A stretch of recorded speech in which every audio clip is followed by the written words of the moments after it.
Hi you guys, this is Diana and this is my week 9 update. Before I get started, I want to apologize if this video is really shaky, but I am recording it with my phone and my hand is not very steady.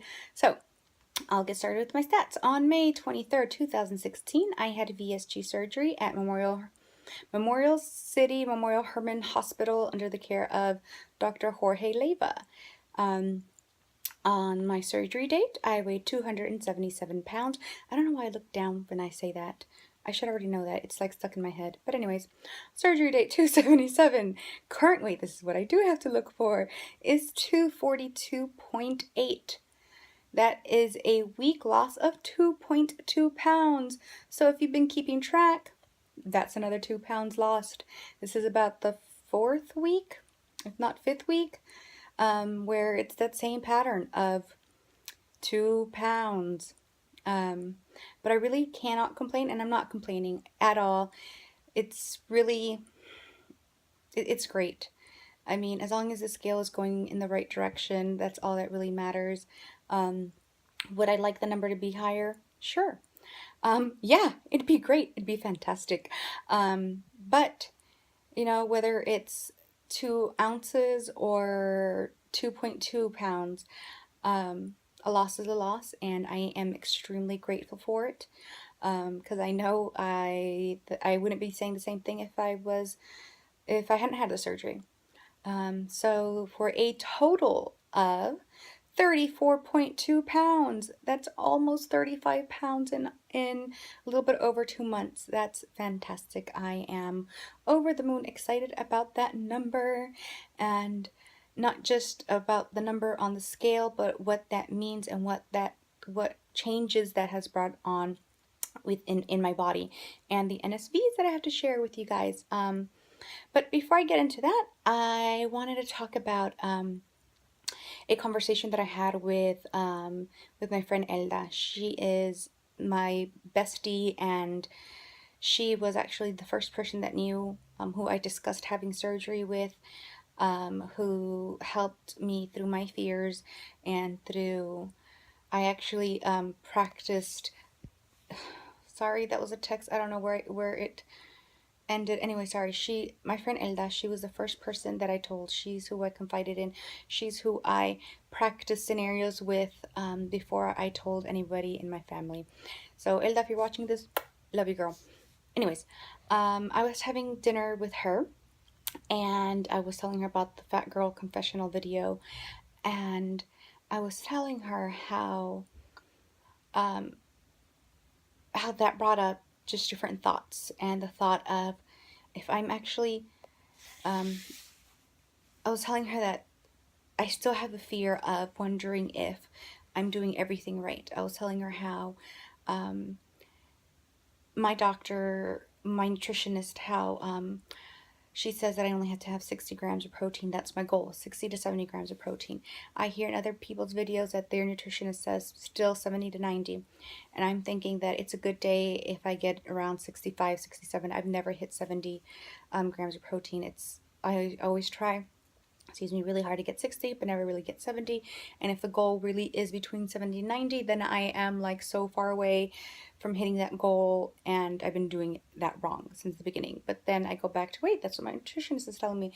And then I was telling her about my water goal and how I'm sure to get my water in, and how I've incorporated walking, and how I'm walking, 4 to 5 days a week, 3 miles, 3 miles, 4 to 5 days a week, and how it's still only 2 point something, pounds loss a week. And I was telling her, with knowing that I'm doing everything as right as I can do it. Sorry, that's my, anyway, sorry. Doing everything as right as I think I can do it, and I'm still having those small losses. I was telling her how afraid I am to then incorporate foods, other foods, different foods, naughty foods, bad foods into my diet. I know that I recorded a video of a Trader Joe's and grocery haul video that I did. And in it, there was a whole bunch of carbohydrates in it. Like, after I watched my video, I was like, dude, Diana, you had more carbohydrates in there than protein things. I had the bean snacks and the lentil snacks, and then I had little popcorn, the chip pop thing. I don't know. I had the little fiber bars. I was just like, that is so much carbohydrates. And the truth of the matter is that I haven't opened any of that. Other than the one time I had a fiber bar, I haven't had any of that because I'm so afraid to to start bad habits up. I'm so afraid to start um, eating those snacks that I used to like, or actually, I mean, I'm just afraid to incorporate carbohydrates back into my life.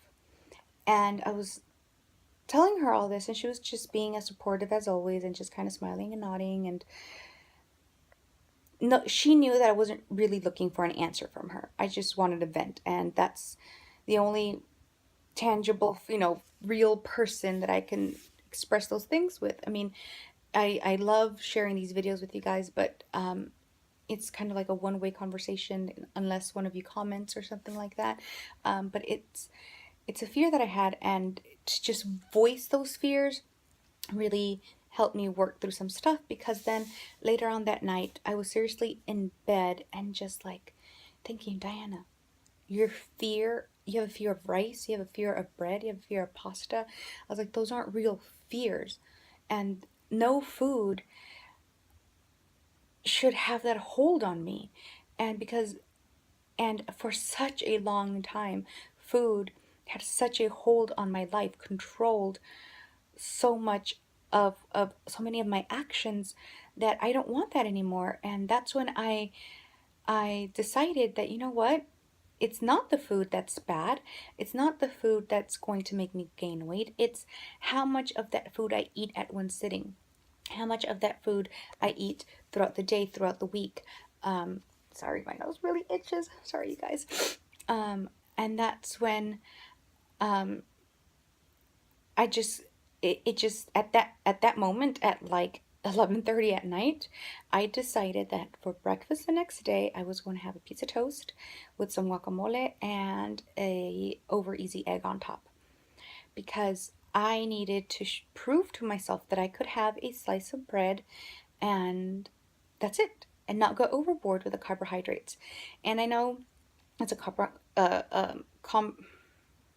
think of the word right now, controversial topic between some people. Some people think that you should just abstain from those foods and just never introduce them back into your life.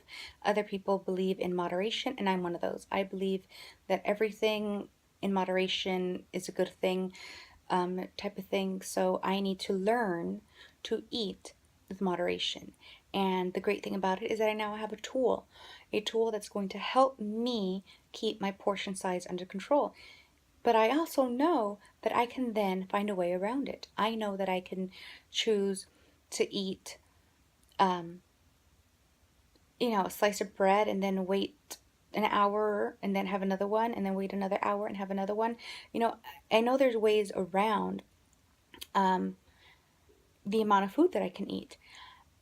But again, that's food controlling me. And if I want to control my life and control my own actions, then that's what I need to do. I need to take control over my life, control over my choices. Because thanks to surgery, and I am so grateful for it, I not only are my portion size controls, but then that chemical, that part of the stomach that made the cravings and that made the hunger chemical in your stomach is no longer there. If you want scientific words and stuff, Google it. You're not going to get it from me. But sorry, I can't think of it right now. But that part of my stomach is no longer there. So it's all right here, and I have to control that. So that's something that I'm working towards. And I another day, like 2 days later, I had a little bit of rice, and that's all I needed. It wasn't something that I was craving, but my mom had made rice to go with the meat, and I just decided that, you know what, I need to have some and be okay with it. So I did. I haven't had pasta yet.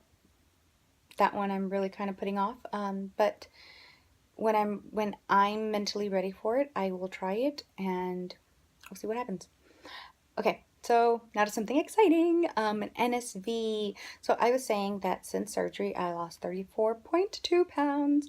Um, and I've mentioned before how I could tell that my clothes was loose, but I wanted to hold off on buying clothes until I was at least a size 18. And I felt that I was still a size 20. Well, my mom surprised me with a trip to California, and that kind of motivated me to go shopping for clothes. So I went to Macy's and I found some really cute capris, and I got them in a size 20, and I went to go try them on. I tried on a teal pair, and the pants, the capris, they felt nice. Um, I was extremely ecstatic that the 20 actually fit, because in my head, again, I was like, well, maybe the 22s fit me loose, but the 20 won't. And then I tried on the sherbet orange ones because I just wanted to see how the color looked on me, type of thing. And I tried them on, and they fit differently. And I was like, huh, I thought they were the same style and cut and brand and everything. Just the color was different. So then I go and I look, and they were an 18.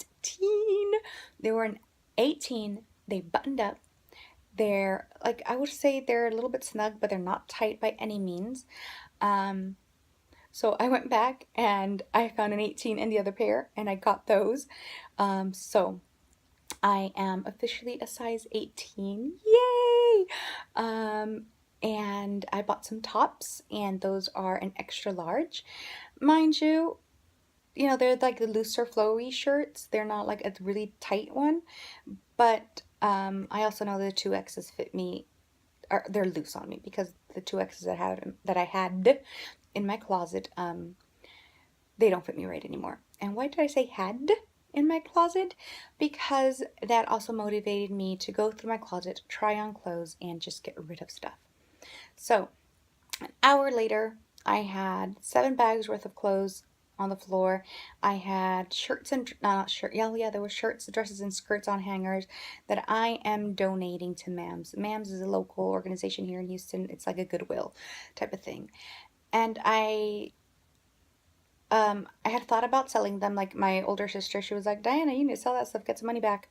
And I thought about it, but I feel better donating it, to each their own type of thing. I'm just saying that for me, it just feels so good to know that someone out there will go to this, thrift shop, and will find plus size clothes that's cute, and it's modern, and it's nice, and I want them to feel the exact same confidence that I felt in that clothes.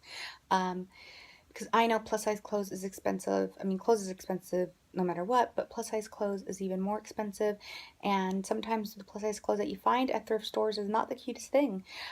So to know that a lady is going to go in there and find a dress, find a skirt, find a top, find some jeans, find anything, and feel like they're current style, and that they feel confident and they feel great, then my job is done, type of thing. So it felt so good to get rid of that clothes, to load it up in my car. It's actually sitting in my trunk of my car. I was gonna go give it up, go give it away before, but it's been raining here in Houston, so hopefully tomorrow I'll be able to donate it. But I'll be lying if I don't say it was kind of bittersweet, because I loved my closet. I loved my closet. I had a, something to fit every mood and style that I felt in, and it's now empty, except for like a couple of tops and bottoms. But hey, I'll take it. All that means now I have, excuse to go shopping, type of thing. But no, I really hope that the stuff that I bought lasts me through summer and Houston fall, because we don't really get a fall. We don't get cold until like November, and then around November I'll buy some pants, and then hopefully those will be a size 16, because that would be awesome. But yeah, that was a great NSV for me, just to be able to get rid of all my size 22s and to get size 18 clothing. It's fantastic. Um, oh, another little thing, side note, PSA type of thing, in case you live under a rock like me. Um, Stores have really upped their game on things, on like plus size clothes, or just like, okay, because like I bought some stuff from Target. I used to go straight to the plus size area at Target, and it was all frumpy stuff, and I was like, ew, no. But then like going through like the regular section, I realized that in the regular section, they had plus size clothes too. And I didn't know that. So I think their regular size, like their regular size area goes all the way up to 2 or 3X, which I had no idea. Old Navy also has plus size. It has all the way up to 3X, I believe. Um, Marshalls, Ross, and TJ Maxx, they also have plus size things in their juniors area. So yeah, just putting it out there. I didn't know they had that. I would always just go to the plus size area and I didn't really find cute things. But now I know. So now I'm letting you know. So that's about it. That's all I have to say. Thank you so much for watching, you guys. And I hope you guys have a great week. Bye.